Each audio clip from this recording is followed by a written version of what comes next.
All right. Bang. Bang. Week 6 is here. NFL. I'm excited. Look at y'all. DFS Dad's shirts. And then I'm like Nick Saban. I got the case of the Rona. No, I don't have the Rona, but supposedly Nick Saban does. An ugly color, by the way. Yeah. All right. There's been a lot of talk around the industry. A lot of talk. Everybody knows about stacking, most likely. But this whole double stack and run it back has just been dominating these MME mass entry $1 million winners. For example, if you don't know what we're talking about, I think it was 2 weeks ago. RIP Dak and his ankle. Hope he gets better. But if Dak, Cooper, Lamb, and then you run it back with Odell, won the millie. What was it that was really good this week, Price? What was the main one? I honestly don't remember. I can't remember either. But so, anyways, it's been very popular all year long and starting to catch on. Let's do some double stacks. So last week, I had a few double stacks. I had Patrick Mahomes in what I would consider a really good smash spot. It started out really high and ran it back with Kelsey and Tyreek Hill. And then Waller on the backside of that. The other one was Deshaun Watson, Brandon Cooks, who went from 0 to hero, and then Will Fuller, who did okay with like 15 points. That was another stack I had. And then I can't remember the third one top of my head now. Teddy Bridgewater and DJ Moore, and then Anderson. Granted, all those secondary pieces sucked that I had, so I ended up scoring 150 points to 160 and kind of cashing, but not really, which sucks. But it's really catching on. What do what's y'all's take on this? And because in theory, you would think that if DJ Moore catches a touchdown pass, let's say a long touchdown pass, great for him, but that's one less drive that the other guy, Anderson, has to produce some fantasy points. And when these games have shootout potential, I don't know. What y'all's take? So with shootout potential, the double stack works just because of the fact that most teams no longer have just like the one dominant pass catcher who's going to get every target. Like Arizona's probably the exception because all they have is Hopkins. But like all these other teams, like you have 2 to 4 viable pass catching options. So like you look at Dallas, they have 4, 5 if you count Zeke. You look at Carolina last week, they had the 2 receivers plus Mike Davis. So we talked about the last couple of weeks, not really on here, but I think double stacking, I'm going to look to do that more this week. I'm going to try the 20 lineup build again, and I'm going to do a lot of double stacking. Yeah, I think, point in case for us last week, especially for, our subscribers and listeners, our cash core, Teddy Bridgewater, Robbie Anderson, they both did really well. But we kind of faded Mike Davis, even though we liked him internally, and we talked about that. But we just didn't know if there was enough, mouths to feed as far as Teddy throwing the ball. And if you looked at that game, you had DJ Moore, who I think scored 20-something points too. Yep. And then, obviously Mike Davis. And so that's a game you could have, done all 3. And so it does get interesting because, you think whenever you're going into a game, you're like, okay, I'm taking this guy and this guy. I can't take that guy because that's just too much on a team. And sometimes it is, and sometimes it's going to backfire. But like y'all said in the shootouts, these high over-unders, and all these options, sometimes it's going to work out. And obviously it has this year with the amount of millie makers that have been doing that. So, and it's funny looking at it. Like, so in basketball, I know like I can use 2 people. That's it. You don't want like 3 or more. In football, like, 2 is kind of too much. Then, with the baseball going on, I'm like, I need 5 people from one team because they have a high run expectation. So why is that not translating to doing it for football? Like, it makes sense. You want pieces of the high octane offense who are going to score. Because even if let's say one guy scores 3 touchdowns, the other guy gets has a Crowder type game where it's 8 catches for 100 yards. That's still 21 points. Yeah, or even Robbie Anderson, right? I mean, Who he had had 9 catches for 100 yards. Yeah. It pays off. You just got to it's the mental mindset of saying this can work. That it's hard to, because traditionally you're like, no, there's no way that would work. It makes sense to just have this guy from different games, so they have all the opportunities. Yeah, and I know. Obviously, this is a game of evolution, right? The DFS world. I know in the past, especially when I first started, if I took a quarterback, there was no way I was taking the running back.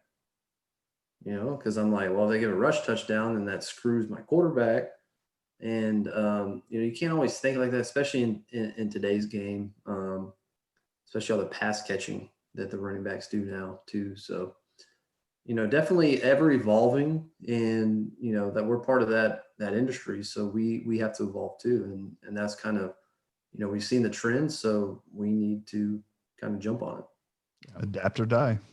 Exactly. It'll be interesting to see if, like, a few years ago, it was you play a team's running back and then the defense, right?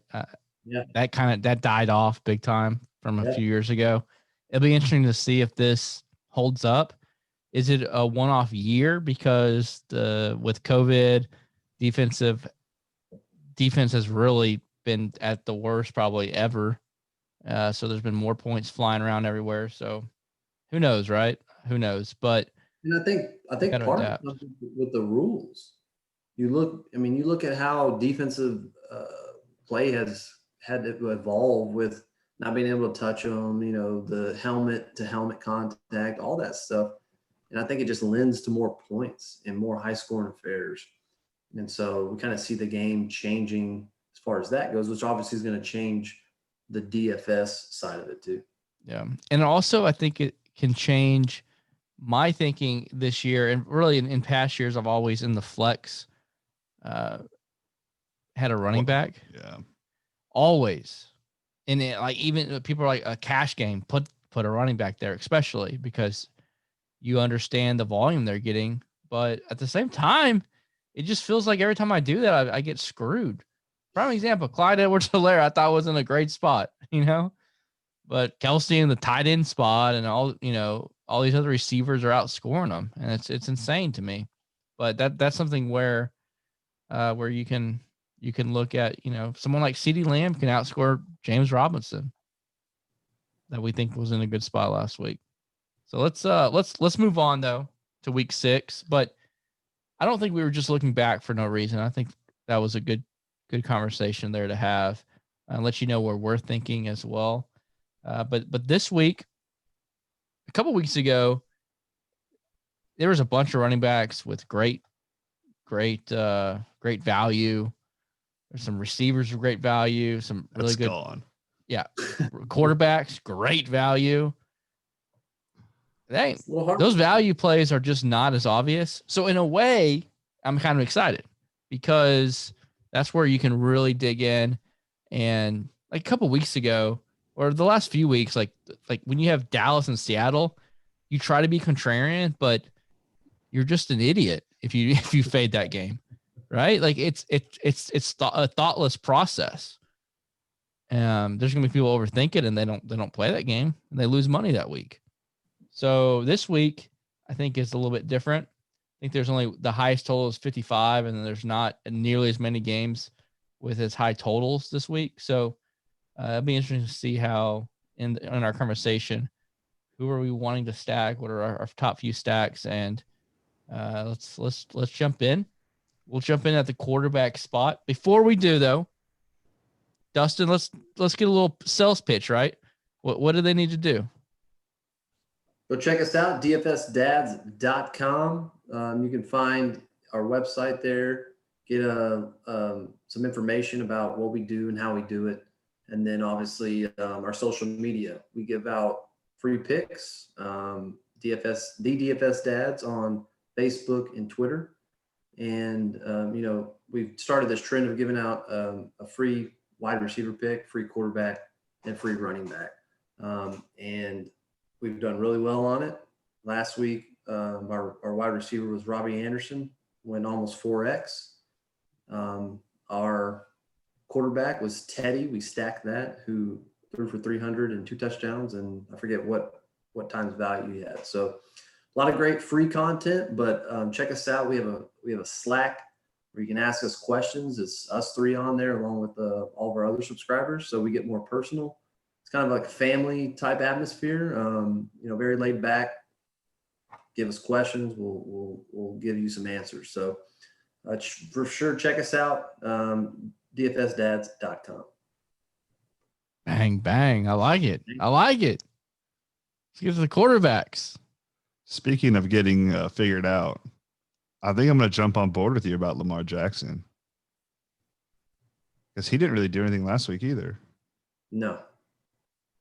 And when I have random people at my work saying, hey, do you think the Ravens offense has been figured out, or that they have one, like this might be their last year? It's like funny. My boy Route Combo was just talking about it. They got figured out. For him to be 7,700 again is mind-boggling. Yep. This is the lowest price he's been this year. Yeah, it's interesting because he hasn't really had a super great game. He's averaging less fantasy points than Gardner Minshew. Well, I mean, it's Gardner Minshew. Okay. He's averaging less than who else? Of course, my boy Fitzmagic. Tannehill. He's even averaging less than Ben Roethlisberger. Who's that? Come on. Who's that OC? I forget his name. Greg Roman. Greg Roman. He was the offense coordinator for San Francisco with old Kaepernick. And Kaepernick lit the world on fire, then sucked it up. Badly sucked it up, right? He got figured out. Has the Ravens offense actually been figured out?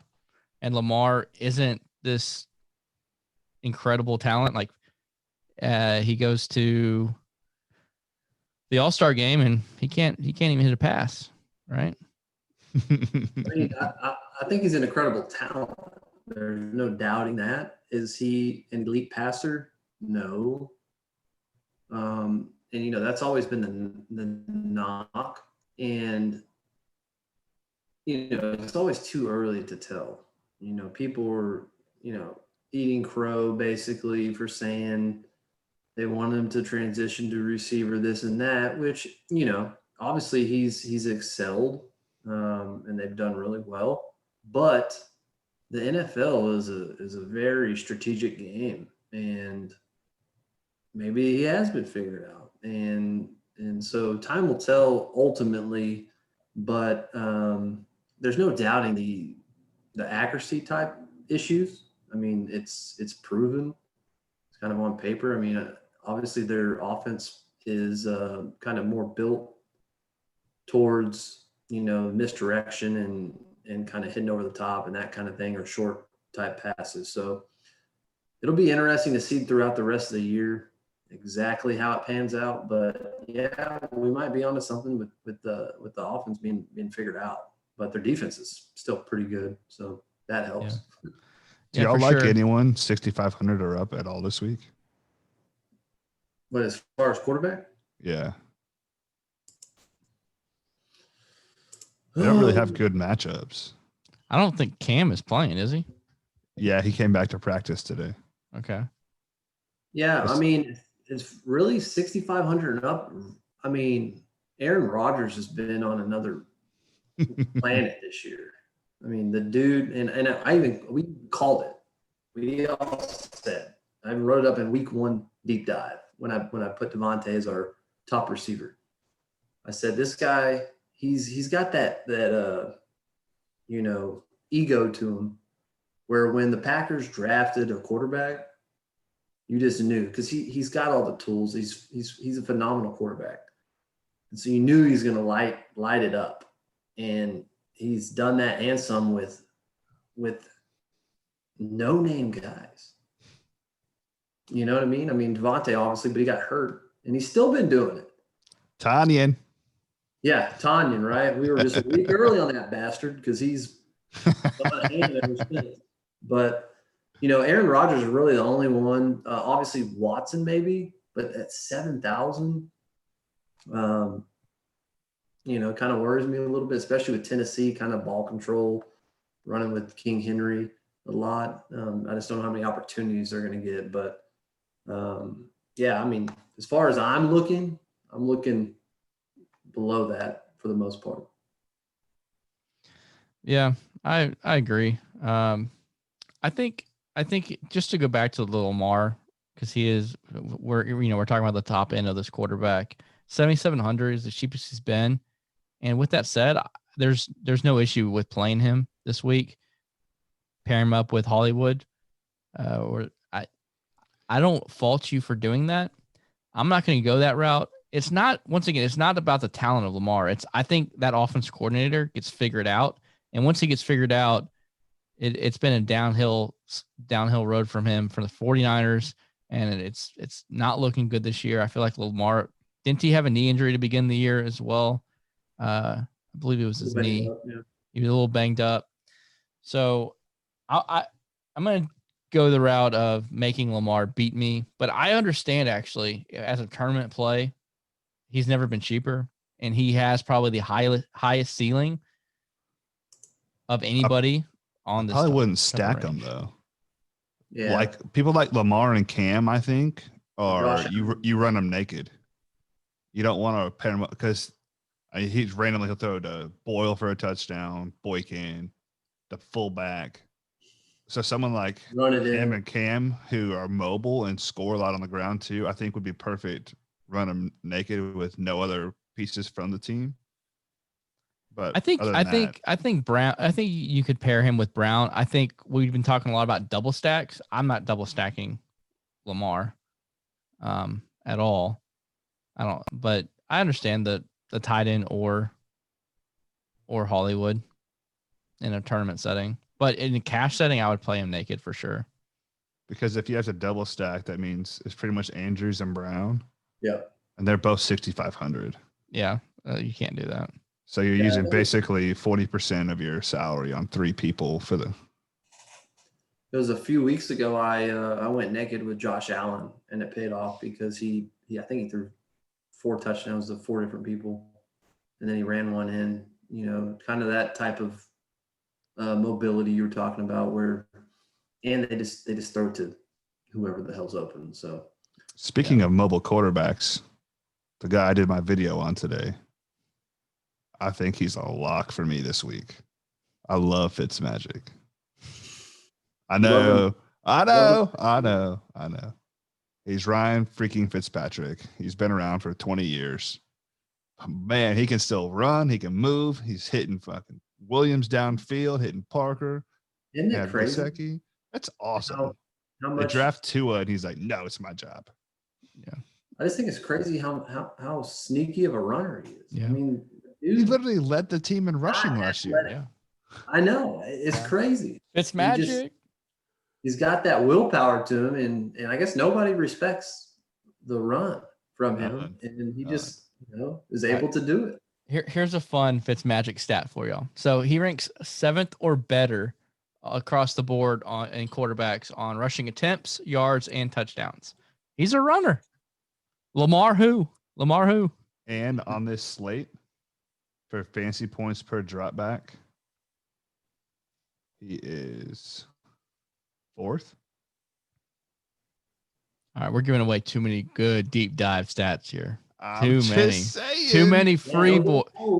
Smash the like button on this video. Look at these stats, man. These stats are good. Fitzmagic, win you some money. You got to put some stats up when you say, hey, you should play Ryan Fitzpatrick over Stafford, Rodgers, Lamar. Otherwise, I just think you're crazy. I actually love Fitzpatrick. The matchup kind of scares me because the Jets are just so poo-poo. God awful. I mean, they have Flacco starting, Frank Gore back there. This was a great team 8 years ago. I mean, holy cow! Crowder's their number 1, which nothing against Crowder, but I mean, they got Jeff Smith starting on the outside, who nobody knows who he is, besides me because I wrote about him last week in my deep dive. They got Chris Hogan on the other side. I mean, that's bad. That's real bad. Hey, Good don't job, forget coach. about Herndon. Yeah. I don't want to talk about Herndon. Probably the most athletic of those freaking people I just mentioned, and he's done nothing this whole year. Sucks. Anyway, yes, I like Fitzpatrick. The dude's been really good this year. Really? Would it be crazy if I'm doing a three for like the 3 max entries? My 3 quarterbacks are Fitzmagic, and then the guy right above him, Teddy Bridgewater, going back to that well again, and then to top it off with Gardner Minshew.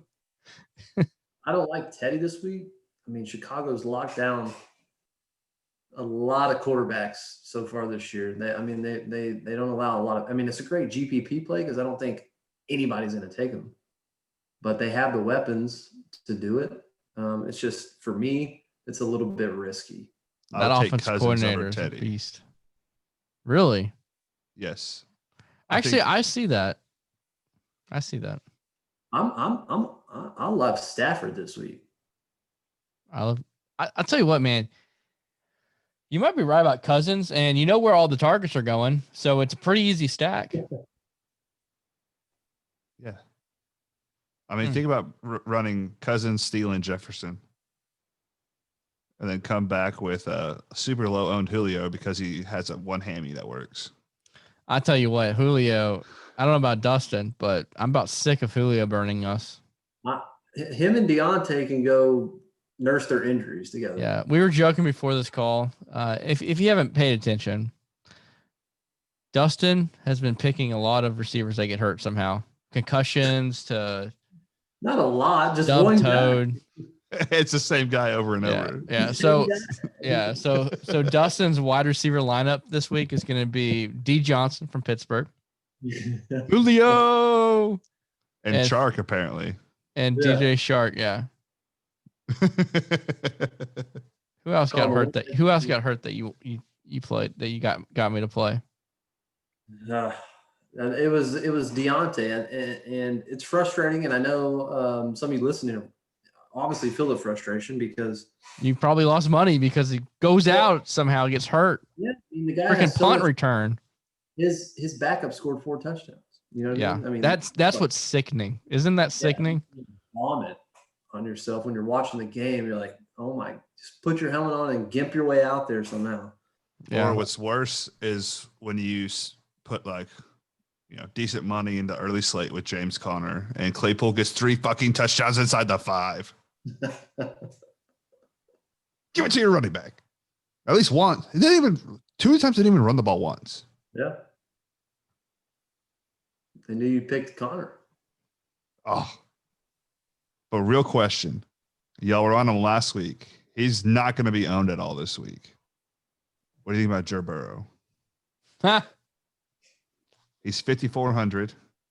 No one's going to use him after last week. He has a decent matchup against the Colts. He's as cheap as Daniel Jones. No, Daniel Jones is absolute garbage. No, I said he's as cheap. Oh, okay. But Tyler Boyd, look at Boyd's matchup this week. No, I know. It's great.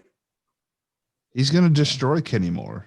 And AJ Green is out, so there's no AJ Green there to take any type of targets. I mean, in a way, because Boyd's in the slot, is he going to leave the slot with no AJ Green?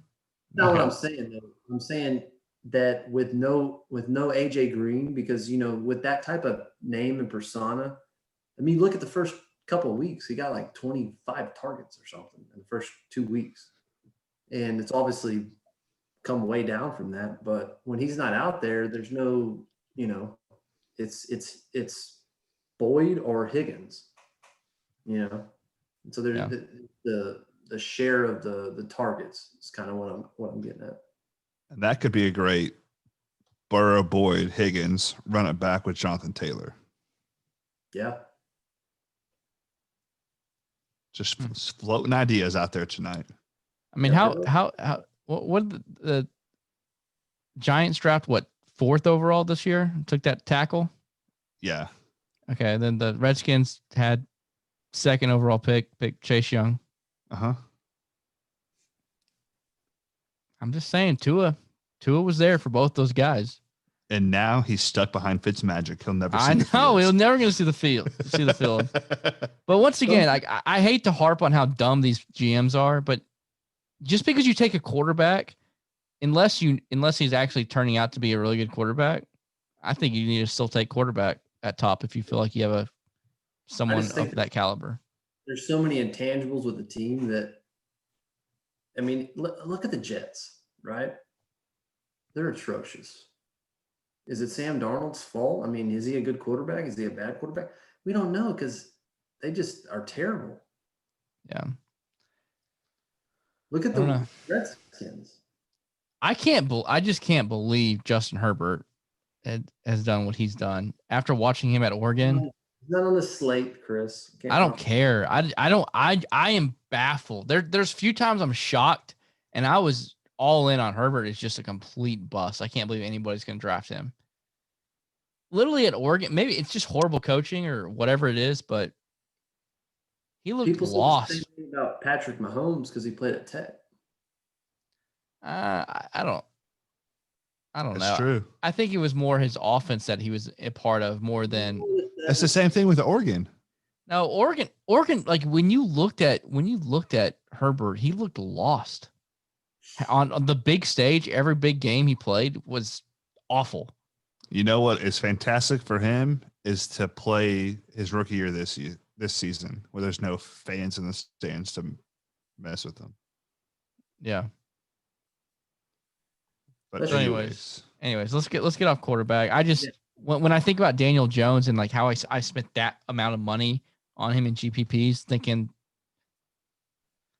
it's the Cowboys. He's garbage. Daniel Jones is absolute trash. Yeah, never again. Don't be stupid. Don't be like me. Dustin would be more accurate than Daniel Jones. Sign me up, Giants. All right. Well, we still don't have any 10K running backs, even though hold on. Mr. Stiff Arm. What? I forgot one quarterback that I think is a sneaky play this week. Nick Foles. No. Going to be Carolina. Carolina's bad. So is Nick. So is Nick Foles. But when we get to receivers, Nick Foles loves to throw to his primary target, and Allen Robinson is that dude. Nick Foles that's a good play. Has great games every now and then. He's not playing Tom Brady this week. He already played him, so I don't think he's going to have a great game.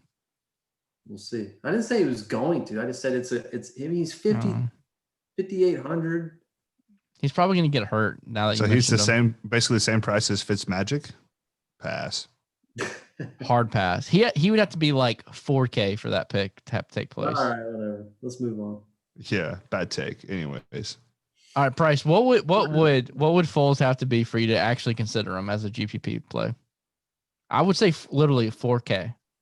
5,000. 4,900 to 5,000. All right. Well, he ain't there. So let's go.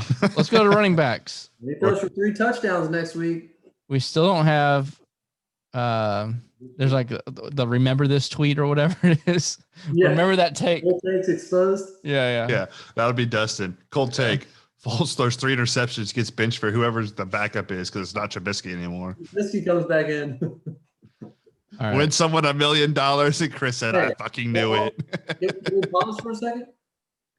We're not pausing. Who did Foles replace? I don't know. Probably some shit. The guy you took 3 weeks in a row. Hey, I'm on record saying Mitch Trubisky is going to win someone $1 million in the Millie Maker. And I tell you what, he was on his way. He had 13 fantasy points at halftime, and then he gets benched. Like, well, I mean, not my fault. The guy that gets benched. I'm not saying he's a good quarterback. I'm just saying for fantasy land, he does some good things. All right. Can we talk about Mr. Stiff Arm himself, Derrick Henry? He's gonna absolutely destroy Houston this week. I mean, what percentage do you think he's gonna be owned? 99. GPPs, 30. In cash, 50. Yeah, it has to be.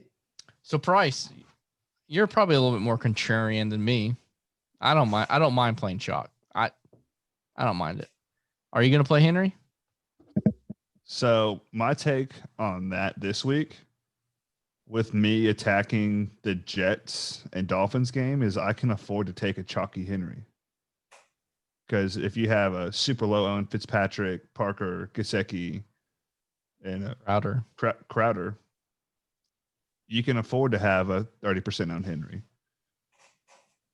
I really am pissed off they priced Madison at 7,200. Yeah, that's crazy. I'm glad they did because I didn't actually want to play him, and now I don't have any type of. But if you want to talk about contrarian, who's going to pay 7,200 for him? That's true. Everyone's going to use Cousins, Thielen, Jefferson. I don't think Madison's going to be very high owned on DraftKings. Look at Gurley. Gurley destroyed Atlanta. I mean, chunks. He had I think at one point he had 11 carries for 120 yards or something. I think that's a sneaky play, but Henry's, I think, by far the best play on the slate for running back. Houston had a fluky week of stopping James Robinson, but they've been annihilated by running backs all year. My one fade from this top range is going to be the guy who's burnt me 3 straight weeks, so I'm going to fade him again. Mike Davis, $7K now. I don't like the price. Don't like Mike Davis as a 28-year-old journeyman. And he's actually a good defense he plays this week too. Yeah. And I mean, he was so chalky last week. He killed me last week because he was so chalky. And he performed once again. Well, Teddy just loves to throw him the ball. Teddy. He said, see, I'll give you 4 targets a game. Bring in Mike Davis. I'll give you 10. Another reason that running backs don't matter, right? They can't win a game with C-Mac, and then Mike Davis comes in and they're 3-0. Right? I mean, I believe so. No. If anybody would think that, I mean, those are all facts. Those are all facts. Well, a lot of it depends on they lost with C-Mac. It depends Mike on Davis who they play too. Yeah. Yeah. The Falcons are a free win for everybody. Yeah. How do you think the Cowboys got one? They almost tried not to win that game. Yeah, Cowboys in the driver's seat in the division. I don't want to hear y'all talk bad about them. Red Rocket, baby. All right. What about Aaron Jones, who's been lighting the world on fire? Could this Green Bay, Tampa Bay, is this the highest point total, I believe, at 55 points for the week for this slate? I think it's tied. There's probably a couple other right around there, but it's the highest at 55. Yeah. I think I'm going to be super contrarian and almost outright fade this game completely. Wow. That's big talk price. I think because I kind of mentioned it in the video I did about Fitzmagic earlier today. I think there's going to be 3 games. People just, all the ownership goes there. This one, Minnesota, Atlanta, and then Jacksonville, Detroit. I think those are the 3 popular games people are going to attack. The only piece I might look at would be Ronald Jones if Fournette's still hurt, because then he'll have all the workload. But Aaron Jones only played in 50% of the snaps last week. And that's with all those injuries they have at receiver. So while he's been amazing, I think that's a little too much price to risk someone who 55% snap share. I don't see that working out, especially with the Bucs actually being good against the run. Yeah. Yeah, and he's not the passing back. It's Jamal Williams. And so you worry about game flow if they were to get down.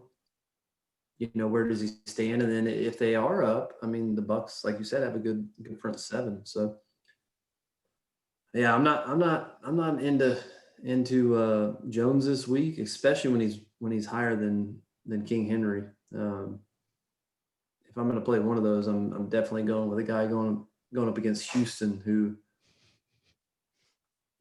I mean, watch what you say here. We got the big Houston fan.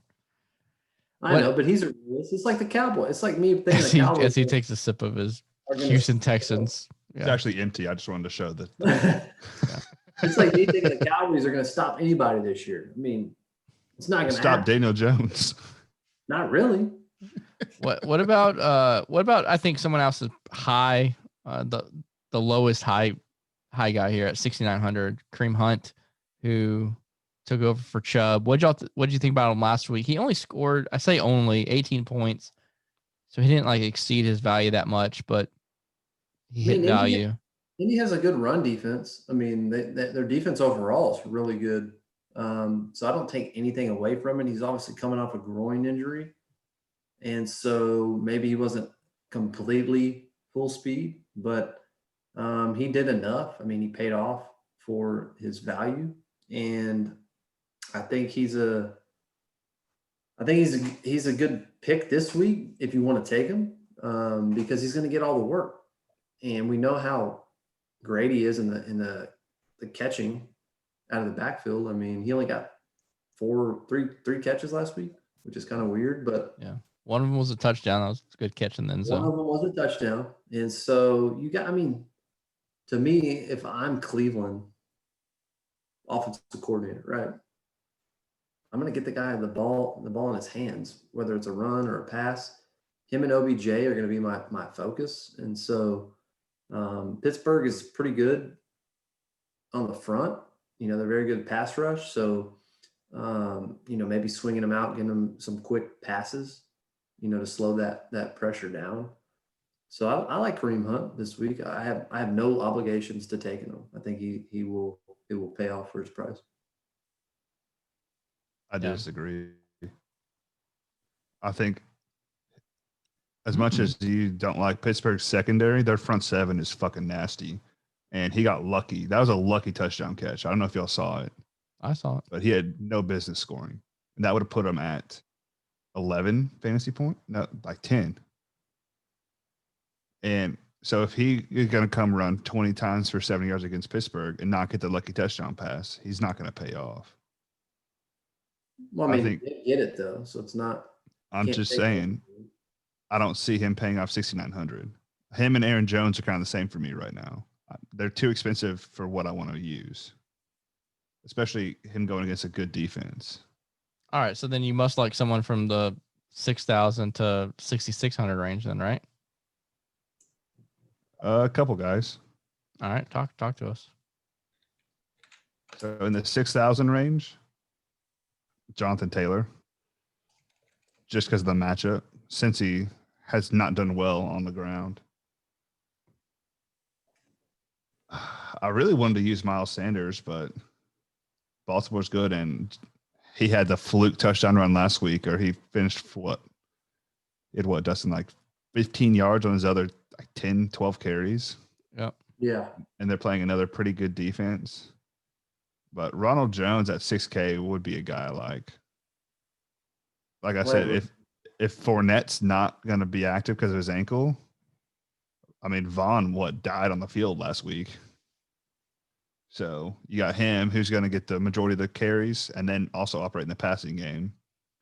And so if the game does shoot out, that'd be the only piece I'll have. So hopefully he goes off. But I think that in the lower 6K range is the route I'm going to take this week. So I'm going to rebuttal a little bit on Kareem Hunt because y'all just know that's what I'm going to do. So if you look at who the Steelers have played this year, two of them have been in my Cowboys division, which we know is crappy. You got the Eagles, you got the Giants, you got the Texans, whose run game is non-existent as well for the most part. And then they played the Broncos. Broncos had over 100 yards rushing on them. So yes, I'm not doubting the Steelers' pass rush. Until they, the Browns are very run heavy. We've seen it. Through the first 4 games, they've been 5 games, they've been very run heavy. And so I just think that the Steelers haven't really faced a great run offense. And so you want to do a wager with me? Yeah, let's do it. I'll take Rojo against Kareem Hunt straight up. Oh, 100%. Yes. All right. I do get a pivot if Fournette plays. That's fine. All right. I'm a fair man. But Hunt's going to kill it. Kill Rojo overall. Where'd Chris Maybe. go? There we go. His My mic got camera's super blurry. Yeah. Did you miss what I said, Chris? No, I heard it all. I heard it all, and I dig it all. And since it is the Steelers defense, people are gonna be like, Price, oh no, I can't play him. So he's gonna be lower owned, I would assume, right? At his price point and playing the Steelers. Yep. I haven't We'll dug see. into the ownerships of them, but I haven't looked at the ownership yet. What really sucks is in the previous weeks we've had a lot of really screaming value plays at like the 4,900 range. So you could say someone like a Damian Harris at 5K could be that. But if Cam Newton plays, I don't really want a running back that can get 80 yards and give me 8 total points. But I think there's some upside there in a field that 5K and below. It's kind of hard to find a lot of value. Is there any super value plays down here, Price or Dustin, that you see? Really, the only guys I like under 6K are Montgomery, Gibson. All right, can we get a Gaskin out of there from you? Nobody likes Gaskin ever. Because the Jets are actually good against the run. They don't run the ball. They're going to throw it. He gets like 10 carries a game, and it's against a good front seven who's good at stopping that. But he's going to get 7 catches too, which is, if he can score, that's the question. But yes, I agree with Price on that one. What about Swift? He's in a he's pretty interesting because spot. Patricia keeps running Adrian Peterson. I know. Running backs. I know. But Swift is that dude. And he's a tournament winner type of player at that price point that can go off. So 2 min price guys, LaMichael Pirine for the Jets since they got rid of Le'Veon, and Jamal Williams for Green Bay. I like that. If the game is a shootout, because it has the highest over-under, and if the Packers are throwing a bunch, Jamal's going to be on the field. And he showed us last game out, he got 9 catches for 95 yards. And he gets at least 3 goal line carries a game, because all of us have seen him whenever we use Showdown. We have Aaron Jones. And we're like, why is he in there? He got one last week and didn't plunge it in. I know he's mediocre at running, but he's a great pass blocking back, and he's good at receiving out of the backfield. Yeah, I mean, as far as your Detroit backs, I mean, it's like, so I had Carry on in my regular fantasy season last year, and the dude looked like he was going to be an RB1. He was pretty damn good, and then he got hurt, and now this year it's like he gets 3 carries a game, Peterson gets 9, Swift gets 9. It's just really weird, the whole dynamic there. So I don't think you can trust any of them. I mean, who knows who's going to get the goal line carry? Yeah. You know what I mean? And I agree. I think it's an interesting flyer at his price point in the 4K range, and that game is one that I think Price said he would like to attack. Yeah, but probably not in the Detroit run game. I mean, I don't disagree. So Swift has 12 carries on the year. And a drop touchdown pass to win the game. But yeah, his presence comes in the passing game. Correct. I don't know. He has way more what does he have? Yeah, he has more receptions than he does. Does he have higher upside than Jamal for 500 or less? No. I don't think so. Now you got Carry on and Peterson involved. All right, let's get to the top of the receiver board. This is depressing down here.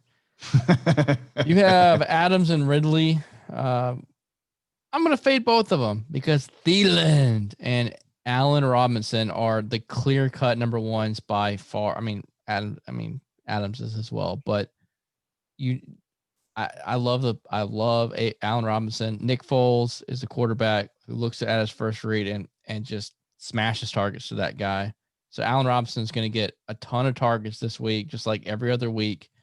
And that's who I want to play. Those are the 2 wide receivers I want to play, and y'all have to convince me otherwise. Well, I already did. Did you see my video today? No, I didn't watch your video today. Kenny Galladay. Okay. That's my third receiver. 13 touchdowns in his past 18 games, right? Coming off the hammy, missed the first 2 games. I mean, the dude is a beast. Yeah, but he's not in this tier of players. So that's why I was confused about your. I thought you made another video. I was like, I mean, he's one of my favorite, regardless of the price. Yeah, I think. I mean, if you had Galladay, Thielen, and Robinson, woo, I like it. That's a great receiver core right there. I mean, I think you got to look at Calvin Ridley's so expensive, but he gets 20 fantasy points every week, except for that 1 week that I think you played him. You know, and then Devontae. I mean, me and Price talk about him all the time. The dude, when he's 100% healthy, he gets 12 targets a game. Price, it was interesting. You said you wanted to fade this game, but you're a huge Adams guy. So, I love Aaron Rodgers. So, I think me doing 20 lineups, I'll do 1 with them. So I'll have 5%. But I believe Adams is healthy too, because he said he wanted to play last game. They wouldn't let him. Then they had the bye week. So you got him healthy. He's just a phenomenal route runner. He catches everything. 17 targets week 1. 17 against Minnesota. The thing I like about Ridley is I believe he leads the league in air yards for receivers. Yeah. So Matt Ryan throws him the rock. It's like go deep every time. And with Julio, in and out, he's going to get more targets because Zacharias, Blake, and Gage. Screw them. They'll get their like 10 targets. But I think Ridley, they made this game tough to stack because in theory you'd want to go like Matt Ryan, Ridley, Thielen, or reverse, but everyone's so expensive you can't really afford to do that. Yeah. A little stat on Ridley here. Besides the 5 target 0 that he put up, he's been over 100 yards the other 4 weeks. He's had over 10 targets the other 4 weeks. And it's like, and he's playing Minnesota, who I just said gave up 17 targets to Devontae Adams. And it's just like, man, I'm licking my chops kind of, but I'm kind of nervous because of that 5 target 0 catch week 2 weeks ago. To be fair, he said he would not have played if Julio was in. The only reason he played is because Julio wasn't out there. Because he said he had a knee and ankle injury and was at like 60%. So he was just out there trying to help and didn't do anything. Yeah, but 130, 109, 110, 136. I mean, the dude's been beast.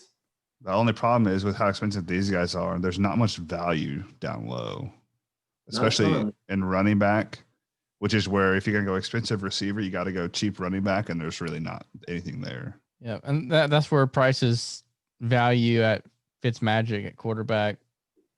It makes a lot of sense this week. Makes a lot of sense. Because think about if you go him and Preston Williams, they're both super cheap. That allows you to get, Henry, running back at around 6K, and then get at least one of these guys up top. Yeah.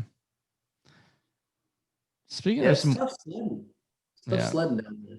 And even like Will Fuller, like 6,800 playing against Tennessee, Slurp, don't want it. Any, like you said, Hollywood Brown, if he wanted to do a Lamar stack, 6,500 is just too expensive for him, in my opinion, to want to stack that. I think Boyd is a good. I mean, he's not even that cheap, but 5,800. For a middle-priced receiver that I think can do a lot of damage. Obviously, I talked about Kenny Galladay at 6,200. Yeah, I like this range though. I don't think down low there's as much value, but Galladay, Crowder, Jefferson, Boyd. Yeah. Those are all fine plays. that you were talking about? LaVisca? Yeah, well, Visca 5,200. I'll tell you, Devontae I don't think you should Parker. play is Claypool this week, no matter what. He ain't doing it again. No, they ain't. Not back-to-back weeks. And this will probably be Deontay Johnson week when I don't play him because he's injured back to back. Yeah, that's how I feel about Preston Williams. In all of my money GPPs that I had so much money in, it was Devontae Parker and Preston Williams just didn't show up. So I'm like, I'm not playing that guy. He looks like he's still hurt. He came back from a torn ACL, I believe. And last week he just goes ballistic. So it's probably this is the week for your boy Dustin. I think Dustin's right though with Galladay. Yeah, I agree. If you don't lock him into your lineup, I think you're gonna just lose money. Great matchup. He balls out. Big receiver. Stafford loves him. And he's got the best matchup on the slate. Yeah, and then the other nugget, and I said it in my video, the dude's on a contract here. He's on his rookie contract. I mean, he has a million reasons legitimately to ball out this year. And so, I mean, you have all the reasoning, and he's at 6,200. I mean, this guy last year led the league in touchdowns. 11. With who was his quarterback for most of the year? Frickin' Jeff Driscoll. You know what I mean? I mean, the dude's a stud, and it's like, man, he's 6,200. That's grossly underpriced for the caliber receiver he is. Yeah. I mean, if you think of value, though, there are a couple value spots here with Preston Williams, T. Higgins, Harry. Yeah, I like Higgins, 4,700. Don't forget about Tim Patrick. Yeah, so Gilmore's out for New England, which means McCourty is going to be over on Judy. So Tim Patrick gets their third or fourth string cornerback on them. And they get Drew Lock back this week in Denver. So that should translate to Tim Patrick being okay. I agree. So it'll be interesting to see as the week goes on and at DFS Dads, when you see our content, if you're a subscriber, if you're not, check us out, how we break down the wide receiver position, because I think it's interesting. I think that's a very interesting spot because the guys at top are great, but there's a couple of 6K value plays, and then there's a handful of lower 4.7 or 4.5 plays. Don't say Scotty. All right. So Price wants to look at the Detroit Jacksonville game. Galladay is a screaming buy, but is TJ? Is our boy Hawk? I think he's a good play. I don't think you misheard me, because the Detroit Jacksonville game is kind of along the same lines as the Tampa Green Bay game with me. Who I like Galladay and Jones, and that's about it from the four teams. I'm gonna try to fade a lot of the pieces and hope they just don't go off. Because if they don't go off, my core is gonna crush. I'm gonna win a bunch of money. But I do like Hawkinson. He's averaging like 12 points a game. Gets looks in the red zone. Yeah, he always somehow gets that red zone touchdown, it feels like. I'll tell you, Jonnu Smith looked really good. He's been really solid since they got him from the Niners. I never realized how athletic he is. Yeah. He's super quick on the field. Gets open. And I don't think Houston has anyone who can cover him. Could you play Henry and Jonnu Smith, though? I wouldn't want to. I would say play either or. Yeah, because the correlation on that I think wouldn't make as much sense as if you use like Henry and AJ Brown, because Jonnu Smith seems to be a red zone guy, and that's where you want Henry as well. Yeah. Can you believe our min price tight end that gave us 0 points? Tanyan is now 5,100. Yes. I mean, how good has he been? balled out after we took him, and I was so pissed. I mean, obviously, y'all viewers don't see it, but I berated Chris for a week. That was my play. It was payback though last week after the Troutman call. Yes, the Troutman call did that. Whatever. Let's forget that.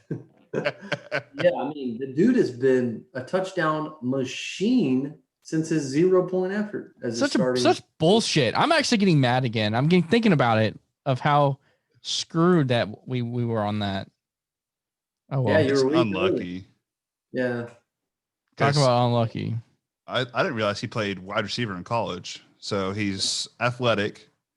Without Devontae Adams around, he goes up a little bit higher on the list of who's going to get targets. And then with Lazard out, he was their number 2 option behind MVS in the passing game. So with, Devontae back, he bumps out to number 3, but still they're going to look for him in the red zone. Yeah. It's going to be him. He's proven himself too. Yes. And that's a big thing with Aaron Rodgers.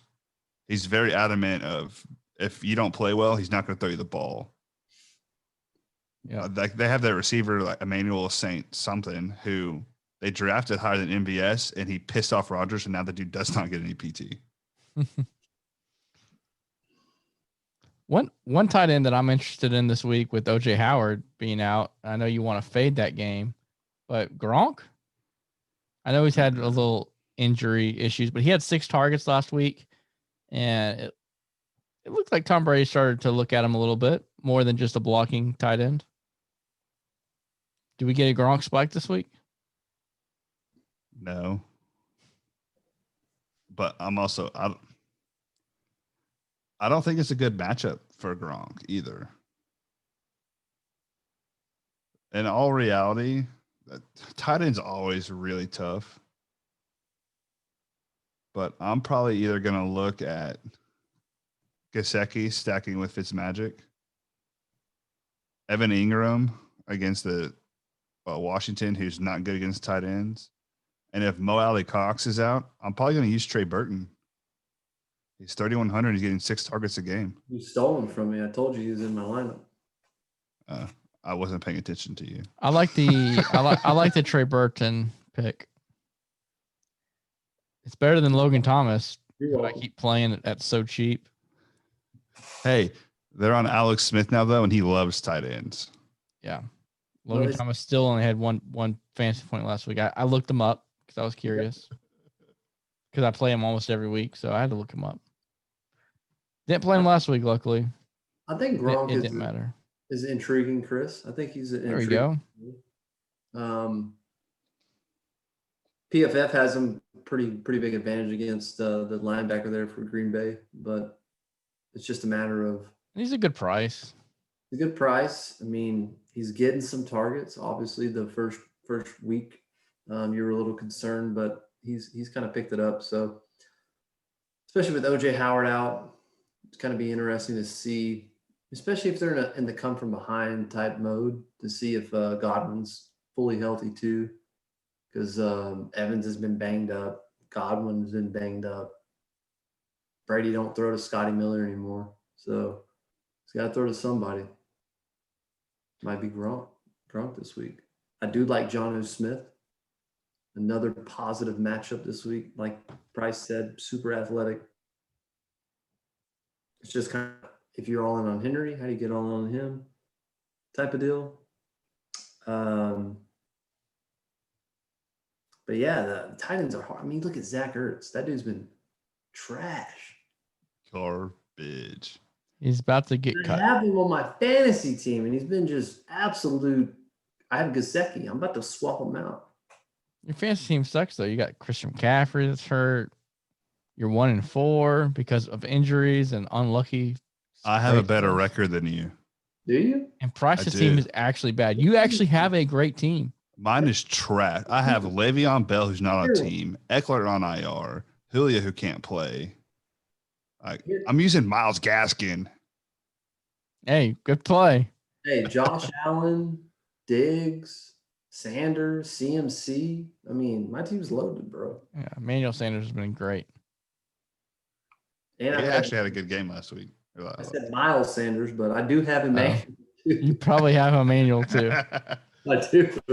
Speaking of bad, not just Dustin's team, but defense this year has been bad. But punt plays and really all defenses went off last week with touchdowns. Yeah. I'm telling you, I don't care. 2 weeks before though, it didn't. 2 weeks before you're right. 1 week out of 5, it did not work out. We flip-flopped them, I think.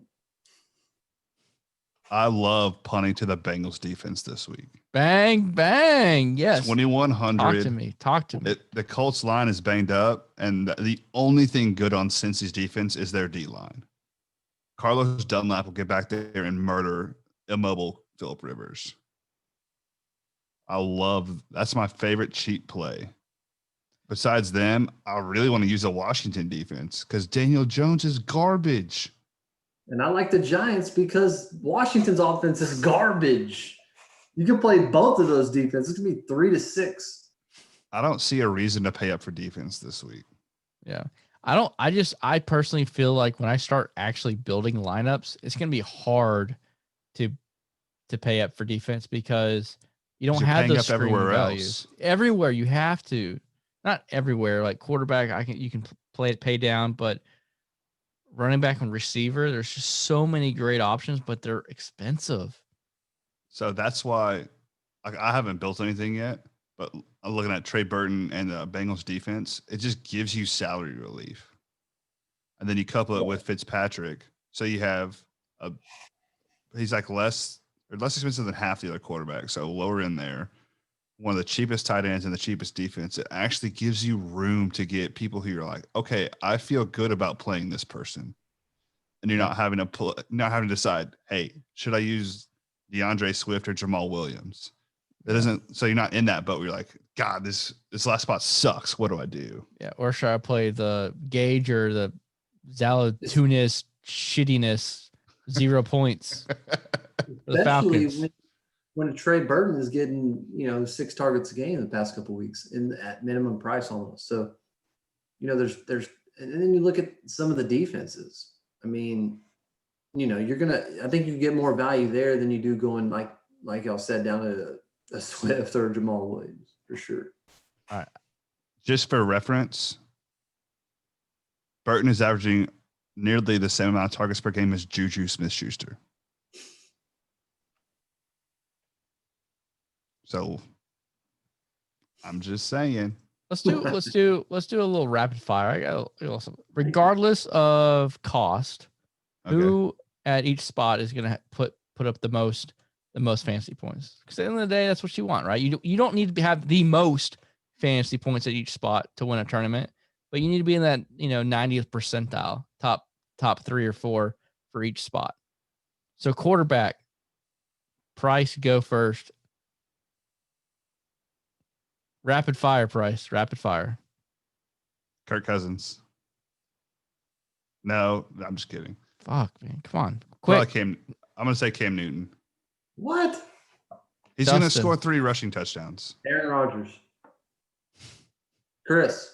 Oh, I'm doing this now? Yeah. All right, fine. I'll say Lamar Jackson. All right. Running back, Dustin. Henry. Madison. Kareem Hunt for D. Reed. Yeah. Wide receiver, Price. Chris. No, Price. No, you go first on a receiver. I don't want to take Galladay away from Dustin. Man. Allen Robinson, easy money. I'm assuming you're taking Galladay. All right, Price, go. Calvin Ridley. Ridley? I like Ridley. And then obviously I'm going with my boy Galladay. Bang, bang. Tight end. Ooh. Chris. Ew. Gronk. That's a god-awful pick. I'll take Jonnu. I'll match him up with my quarterback, Tanyan. No, I dig that. I mainly, just for the audience, don't take the Gronk pick that seriously. I would say play him in a couple of GPPs in your max entry, but not if you're playing a single bullet. I would not pick Gronkowski. And we all know Fitzpatrick's going to lead the league in scoring this week. If he wasn't playing the shitty Jets, then yes, he would.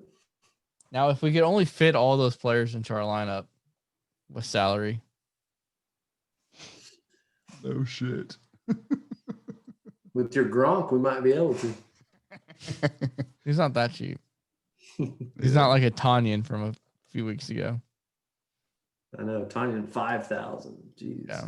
He's more expensive than Ertz. If I had told you that 3 weeks ago, I would have said there's a chance because when Chris researches tight ends and lets us know Tanyan's the play, there's a reason. he just got 0 that week.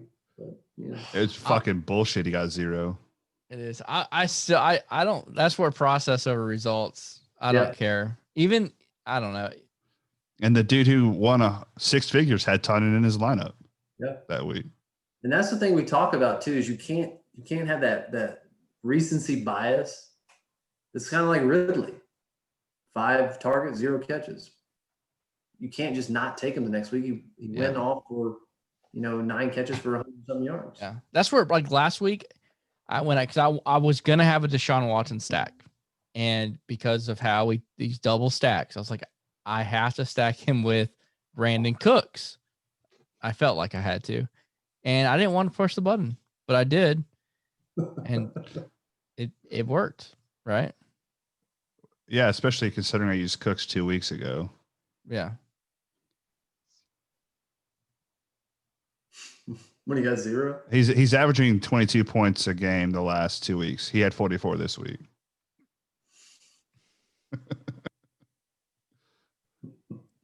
All right. But overall, it's a tough slate. You're missing Dallas, Bills, Chiefs, and the Cardinals. So it's always going to be a little bit tougher when you don't have those options to play. For sure. Yeah. Yeah. No Russell, Patrick, Josh Allen, Dak, Kyler. Yeah. It's rough. Andy Dalton. Andy Dalton. But I mean, think about all the skill position players we lose. Kelsey, Hill, Hopkins, Cooper.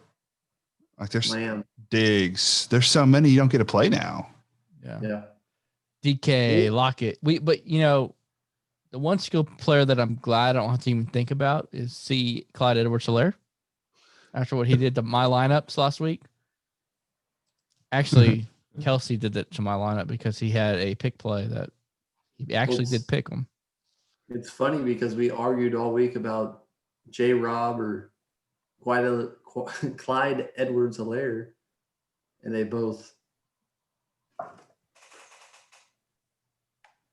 So, and that was the other thing we talked about after the fact is trying to cram in those guys. When we wrote up Gurley, I was on Gurley, and it's the same salary construction. You could get Gurley and Zeke. So the biggest thing is to not just get fucking dialed in and just be like, I have to do this. Like you have to be able to get your personal feelings out of it and think about what statistically makes the most sense. And to get someone against the worst rush defense in Gurley, who was against Carolina, and then add Zeke, who has probably the highest floor. Like it should have been a no-brainer for us. But we were just so adamant that Robinson was going to destroy Houston and CH was going to destroy the Raiders that we couldn't get off that thought process. We got stuck. Yeah, which is the hardest thing to do in DFS is to get off that. Yep.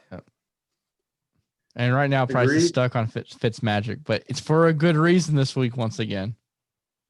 Yeah, I wrote him up. I told you I was going to use him last week. I didn't really talk about him much until Sunday morning. And I got in the Slack and told everybody, hey, I'm going to be crazy and I'm going to roll a Miami stack of him, Parker, and running back with Kittle. And Kittle let me down. But so did Parker. Awesome. Didn't Parker do anything? He had 2 for 50 and a touchdown. But he had the touchdown. Yeah. Yeah, that's what your thought process was amazing. The execution of Kittle, not amazing. But that's still the right play. It's not the wrong play. That's more on Garoppolo's sucky, whatever. Yeah. All right. Let's end this pod. I appreciate y'all watching. And if you stayed this long, I appreciate it. I hope that you're a member at DFS Dad if you stay this long. If you're not, you clearly like something we're doing, so you might as well become a member. Not to mention, you see these shirts here? We're doing a free contest for our folks there, and you could win yourself a free shirt. Price just needs to start the contest for us. So come check us out, have some fun. If not, at least make a comment in the comment section below, and we can all laugh at Dustin. We'll see y'all.